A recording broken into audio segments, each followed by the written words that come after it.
que si yo tuviera 25 años, a mí no me dice nadie a la cara que yo soy de una generación que no tiene futuro, porque el que no tiene futuro soy yo. Que tengo 20 años. ¿Cómo que no tiene futuro? Claro que tiene futuro. ¿Cuál es mi idea? Lo harán. Pero tienen que decidir que lo harán. Lo que no pueden creer es que le va a venir dado. Tienen que entender, como digo, por tanto, algo que es un tanto chocante. Ha habido generaciones que han vivido en un tiempo que, desde que nacieron hasta que murieron, les llevó aproximadamente por el mismo territorio de códigos previstos, y a nosotros nos ha tocado, como a otras muchas generaciones, un viaje en el cual se produce esto que Simón Bauman suele decir, en el que están conviviendo los muertos y los vivos a la vez. Lo que está muerto pero que todavía no se ha muerto del todo, y lo que está naciendo pero que todavía no ha nacido del todo. Y están jugando ahí. ¿Cómo no vamos a vivir en una profunda estupefacción? ¿Cómo no vamos a estar desconcertados? ¿Pero cómo no vamos a estar asustados? ¿Pero cómo no vamos a, si no podemos en modo alguno predeterminar lo que vamos a hacer, porque es falso que vaya a regresar el tiempo que vino? No va a regresar. A mí esto me esperanza, porque lo que a mí me desesperanzaría es que esto fuera a ser lo que inexorablemente está. No es cierto que esté inexorablemente. Se puede transformar, se tiene que transformar, se va a transformar, y aunque no hiciéramos nada, se va a mover. Pero vamos a ver en qué dirección, porque a lo mejor nos interesa que se mueva en otra. Para lo cual, el análisis de lo que nos está ocurriendo debería ser, pues, relativamente descarnado, y que incluya la observación de lo que pasa y la observación de lo que nos pasa. Yo, para concluir, les diré que hemos de cambiar muchas cosas, pero también nuestra propia manera de entender nuestro papel en la sociedad, nuestro propio sentido del trabajo, de la calidad, de la excelencia, del esfuerzo. Hay que recuperar cosas, porque en el camino se han perdido muchas. Y entre las cosas que han perdido, algunas que van a ser imprescindibles. La capacidad de combate, la voluntad, el esfuerzo, la búsqueda de la excelencia, el final de las excusas, el final del yo no he sido, el final de... No, muchas cosas. Pero lo que digo, ¿qué ha pasado en este lío en el que nos hemos metido? Bueno, pues han pasado muchas cosas, como digo, pero para comenzar por alguna que puede más o menos conducirnos por la crisis económica, pues ha pasado, a mi juicio, sin ninguna duda, que en un momento determinado se da un volantazo a el viaje que está haciendo el mundo occidental, el mundo en el que nosotros nos movemos. Se había construido desde los años 30 y acentuado al final de la Segunda Guerra Mundial una teoría de la existencia que consistía en entender que las sociedades complejas y modernas tenían que crecer, prosperar, manteniendo unos equilibrios con la gente, equilibrios sociales, el estado de bienestar, que Roosevelt apunta y que la Segunda Guerra Mundial, entre la socialdemocracia y la democracia cristiana, articulan por muchas razones. Algunas por las nobles intenciones que nacen después de la guerra, de los horrores vividos, la voluntad de construir un mundo más noble, más digno a la altura del hombre. Por otro lado, también la habilidosa observación de que al otro lado del telón de acero se dibuja un mundo que promete unos paraísos sociales a los cuales hay que saber, pues, en cierto sentido, pues, contraponer determinado tipo de ofertas razonablemente estables. Surge el estado de bienestar. En ese mundo nos hemos estado moviendo, a esa cultura pertenecemos.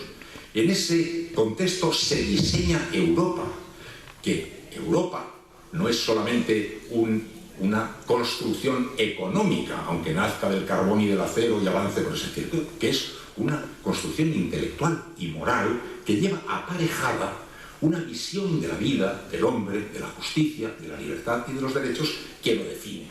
Porque no es solo una unidad económica, es una unidad económica, es una unidad moral, es una unidad intelectual. Bien, nos hemos ido haciendo mayores en esta sociedad, en una sociedad que aspira a progresar, que aspira a crecer, que aspira a ir avanzando y que procura que no se le vayan quedando atrás ninguno de los, en fin, de los sectores más frágiles de la sociedad. Es como, no sé quién decía, es como si hubiéramos decidido ir en una cuadriga, todos los caballos tienen que ir aproximadamente a la misma velocidad para que la cuadriga no vuelva. Y ahí, para bien o para mal, se ha ido viviendo la vida, con las disputas de los derechos sociales que se tratan de defender frente a los naturales juegos de intereses contrapuestos, en ocasiones contrapuestos de una manera muy dura. Pero en un momento determinado, y como todos saben ustedes, confirmado sobre todo con la caída del muro de Berlín, entonces se da un poco por finalizada la etapa en la que era necesario mantener un pequeño juego de oferta razonable, mientras crece un pensamiento que habíamos todos venido a convenir, en el marco del pensamiento neoliberal, que rompe este tipo de equilibrio y comete, a nuestro juicio, el gran pecado mortal, que se confirma sobre todo en el año 99 con Clinton, de soltar el dinero, poner en libertad el dinero, levantar los diques que iban conteniendo el dinero. Cuando yo era un chico joven, la pesadilla de un mundo de ciencia ficción que nos producía pánico era el de que las máquinas, los ordenadores, se hubieran escapado del control del hombre y hubieran empezado a volar por su cuenta. No, lo que se ha escapado del control del hombre ha sido el dinero. El dinero suelto, descontrolado, fuera ya de ningún tipo de cauce, lo ha inundado absolutamente todo, lo ha impregnado todo, lo ha ahogado todo. Entre las muchas cosas que ha ahogado se encuentran, desde el punto de vista, algunas muy sagradas, como por ejemplo el riesgo de que se ahogue o naufrague la propia estructura política democrática que hemos construido. Con el dinero puesto al deta, saben ustedes, todo el mundo lo sabe, lo puedo recordar, la ley que en el año 33 Roosevelt pone en marcha, la Glass-Steagall, que separa los bancos de inversión de los bancos, los bancos que se dedicaban a nutrir el circuito sanguíneo de la economía real de los que pudieran estar dedicándose a especular con el dinero. Estaba separado, no estaban permitidas las pasarelas. En un momento determinado, eso, pues acaba esa ley y entonces comienza este proceso en el cual todo el juego se descompensa. Todo el juego se descompensa. En ese juego de descompensación nos encontramos. Y ese juego de descompensación pues llega a vivir el estallido máximo cuando revienta Lehman Brothers y comienza la gran crisis financiera. Yo creo que el rector me ha debido oír decir esto porque creo que lo comenté hace poco en un acto en Valencia, cuando contaba la impresión que yo sentí el día que me oí a mí mismo contar que había sido nacionalizada la banca en los Estados Unidos. Porque yo, educado en el mundo en el que me he educado, yo no podía nunca imaginar que yo iba a contar por la radio o por la televisión que se había producido el hundimiento de Lehman Brothers y que el gobierno de Estados Unidos había procedido a la nacionalización de la banca. Esto era un inimaginable. Inimaginable.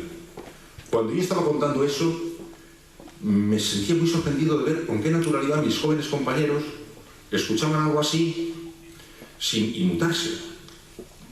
Yo estaba alucinado. Tenía la conciencia de estar asistiendo, pues como si estuviera viendo pasar, pues no sé, una vaca volando. Y creo que lo conté hace poco, estaba el rector delante, cuando decía, tuve yo la impresión equivalente, para que se me entienda, a que hubiera salido el Papa al balcón del Vaticano y hubiera comunicado, señores, tengo algo que contarles, y es que no existe Dios. ¿Pero cómo que están nacionalizando la banca en los Estados Unidos?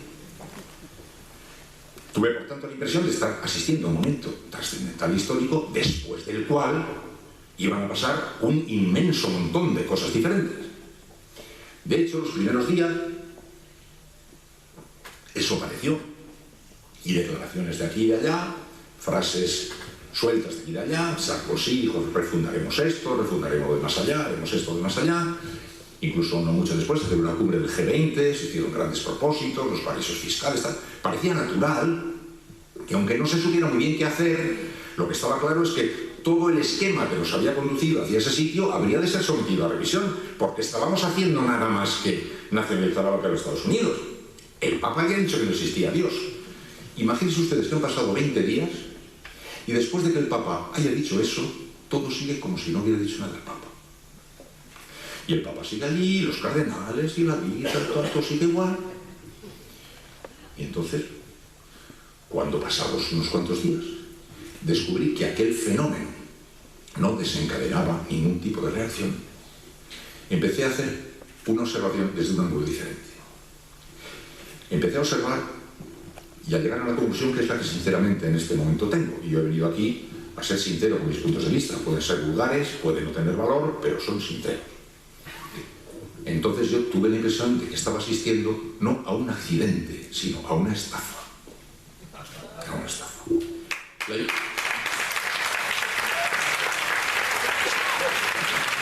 Repito que he venido a decirles sinceramente lo que pienso, pero echando por delante que puedo estar, como tantas veces me ha pasado, completamente equivocado. Pero que tuve la impresión de que el análisis de hemos tenido un accidente no se correspondía para nada con lo que yo estaba deduciendo que estaba pasando. Porque si hubiéramos tenido un accidente, nos hubiéramos comportado como si hubiéramos tenido un accidente. Pero no nos comportamos como si hubiéramos tenido un accidente, sino como si hubiéramos sido sorprendidos en un pecadillo que vamos a procurar tapar.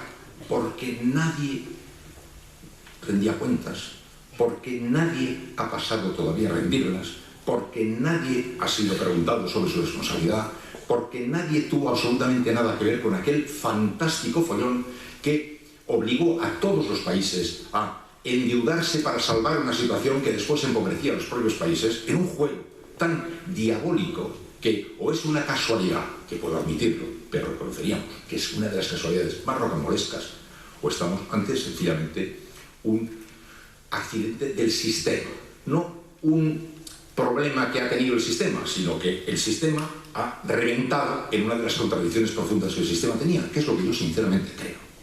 Y de ahí procede mi actitud bastante severa respecto a la situación, porque ni yo creo que esto pueda resolverse regresando al anterior, porque lo que ha ocurrido ha desenmascarado, desde mi punto de vista, de una manera manifiesta, una estructura de cosas que hemos de corregir. Yo nunca he creído en soluciones bárbaras. Siempre he creído en soluciones correctas, por los caminos de la civilidad, pero a partir de diagnósticos certeros. Y el diagnóstico, para mi gusto, no sería certero si creyéramos que todo iba bien y hemos tenido un pequeño accidente, porque desde mi punto de vista el asunto era que íbamos por unas vías, caminos del precipicio. El tren tuvo un descarrilamiento y estamos haciendo esfuerzos para volver a colocar el tren en la vía para continuar el camino hacia el precipicio.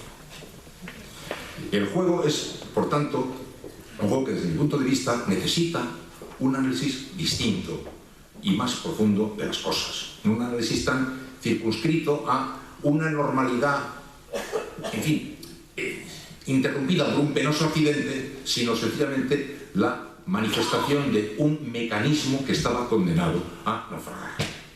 El dinero suelto, el dinero circulando a gran velocidad, la economía financiera imponiéndose por encima de la economía real, de manera que ya el dinero ya no es el derivado de nuestro trabajo o de nuestro negocio, sino el derivado de la circulación en una nube inmensa de miles de millones de dólares que se mueven de aquí para allá a un clic, a una distancia de un clic de nuestro dedo, que nos coloca fuera, absolutamente fuera de cualquier posibilidad de acción y que nos deja completamente desarmados. La propia democracia, la propia estructura de la democracia, los partidos, todos nosotros, empezamos a descubrirnos incapaces de controlar esa máquina que está por encima de nosotros y que toma las decisiones por nosotros y que se mueve obligándonos a ir sin que todavía nos hayan preguntado si queremos hacer eso, con lo que nos había costado. Cuando Franco se murió yo tenía 33 años y 3 hijos. Yo había estado soñando con que llegara el tiempo en el que las cosas pudieran estar determinadas por la voluntad de los ciudadanos. Y apenas acabamos de estrenarlo, me di cuenta de que por encima de la voluntad de los ciudadanos hay una especie de voluntad imprecisa, incontrolada, que va moviéndose de aquí para allá y va determinando por sus propias lógicas interiores interesadas, de las inmensas fortunas y movimientos que se mueven, pues los designios de las cosas. Entonces las personas empiezan a valer poco. El ciudadano pasa a ser un consumidor y la deuda se convierte en el único verdadero valor. El poder se instala en manos de los acreedores. Yo ya sé que los acreedores tienen un derecho, pero de pronto el hombre ha desaparecido. A estos efectos recuerdo cuando se nació la cooperativa Mondragón, que es un éxito grande en el País Vasco. Lo montó un curita del vizcaíno en los años 50 y tantos, que decía una cosa muy básica y decía, mire, yo de economía esto no entiendo gran cosa, pero aquí hay dos cosas. O lo que importa es el dinero y buscamos hombres para hacer más dinero, o lo que importa es el hombre y buscamos dinero para hacer que crezcan los hombres. Pues con esa pequeña mirada de las cosas, colocando en el centro de tu atención el hombre y su aventura, o el dinero y la suya, construyó un mundo bastante estupendo y bastante interesante, en el que las cosas, con los problemas que fueran de rigor, se desarrolla dentro de los parámetros de el hombre como valor. El hombre ha perdido valor, el hombre ha desaparecido como valor. Ha desaparecido como valor porque está sometido a un valor muy superior. Fíjense ustedes hasta qué punto pasa sin que nos demos ni cuenta. En mi trabajo, por ejemplo, en la radio hablamos para el gran público. Es un medio de comunicación de grandes públicos. Hablamos mucho de economía. Hace mucho tiempo que no se habla para nada de la economía referida a la gente. Hablamos de miles de millones de euros, cosa de la que nadie tiene conciencia, es una abstracción. Hablamos de elementos importantes, pero que están fuera del alcance de la realidad de la economía. Hablamos de todo el mundo sabe ya lo que es el billón sajón, antes no teníamos ni idea, ahora sabemos, como sabemos que es la prima de riesgo, 3%, coeficientes, gráficos, de eso estamos absolutamente impuestos. Por eso muchas veces digo que estamos más preocupados por las cuentas de los estados que por las cuentas de los habitantes de los estados, porque en este territorio en el que el mundo ya se ha colocado al rebufo del dinero que marca el paso y que construye todo, el hombre se defiende como puede. Y por eso entran en crisis prácticamente todas las construcciones que el mundo hizo con el hombre como centro. Naturalmente con el dinero como factor importantísimo, con la prosperidad como importantísima, con el sueño del mejorar y con el sueño de enriquecerse. Siempre ha estado eso ahí y eso está ahí. Pero de pronto eso ha quedado aplazado y desplazado por unos movimientos en los cuales quedan fuera de circulación los elementos contables o los elementos incontables del hombre. Fíjense en nuestro propio país. Un día le dije a un presidente de comunidad autónoma, muy amigo de José Luis Corcuera, ¿os habéis dado cuenta que ya no se habla de nada más que de dinero? ¿Os habéis dado cuenta que os reunís los presidentes de las comunidades autónomas para hablar de España y solo habláis de dinero? Solo habláis de dinero. España es un elemento contable que tiene un determinado rasgo y Europa es un elemento contable que tiene un determinado rasgo. Ya no se habla más que de dinero. No existe ya otro tipo de valor. Se nos está diluyendo todo lo demás y entonces empieza en nombre de ese valor y de ese concepto a librarse una batalla sorda y llena de desconfianzas. Momento actual. Se está desmoronando el estado de bienestar. Bien. ¿Por qué? ¿Porque no llega o porque queremos cambiar el modelo que teníamos? Bueno, cada cual interprete lo que le dé la gana. Es decir, si nos llegara, ¿hubiéramos mantenido el modelo que teníamos? Yo creo que hay en este momento opciones políticas, por supuesto muy legítimas, que está cambiando las cosas porque no llega. Pero si hubiera llegado, hubiera querido que las cosas hubieran cambiado. Es decir, que no es que cambie la sanidad porque no llega, sino que cambia la sanidad porque quiere otra sanidad. Lo cual no quiere